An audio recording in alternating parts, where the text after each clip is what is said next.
ভিখারি, কম্বলটা নে। ধন্যবাদ মা, ভগবান তোমার মঙ্গল করুন। বাবা না?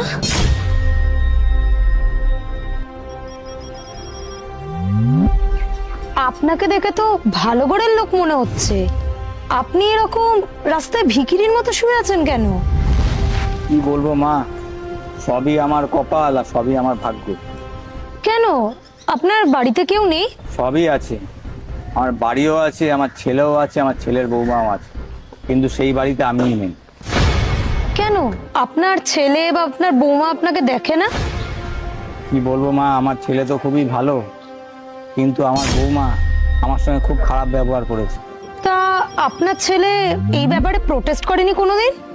আসলে আমি চাইনি ওদের সংসারটা কোনোদিন ভেঙে যাক, সেই জন্য আমি আমার ছেলেকে কোনোদিন কিছু বলিনি।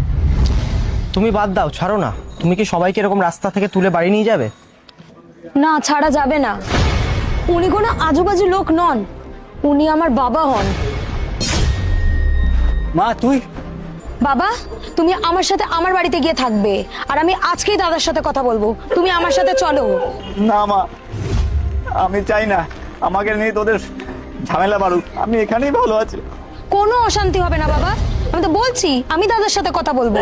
তুমি আমার সাথে আমার বাড়িতে থাকবে অসুবিধা হলে, কিন্তু এরকম ভাবে তোমাকে আমি রাস্তায় দেখতে পারবো না। তুমি আমার সাথে এক্ষুনি বাড়ি চলো। না মা, তুই বুঝতে পারছিস না, আমি ওখানে গেলে ওদের মধ্যে সংসারে অশান্তি হবে, হয়তো আমার ছেলে আমার বৌমাকে ঘর থেকে বের করে দেবে। সে যা হওয়ার হবে, ওটা ওদের মাথা ব্যথা। তুমি আমার সাথে এক্ষুনি আমার বাড়ি চলো। চলো। আপনি চলুন।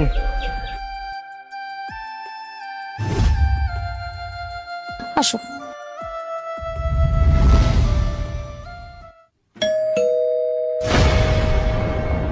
এই বর্ষা, দেখো তো কেউ এলো বোধহয়। হ্যাঁ, দেখছি।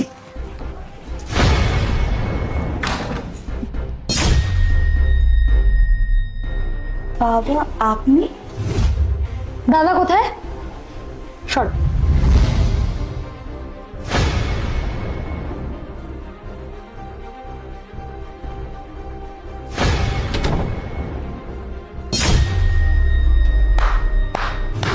বাহ, নিজের বুড়ো বাপটাকে বাড়ি থেকে বার করে দিয়ে দুজনে তো বেশ ভালোই আছিস দেখছি। তুই এটা কিভাবে কথা বলছিস? বড়দের সাথে কিভাবে কথা বলতে হয় সেটাও কি ভুলে গেছিস?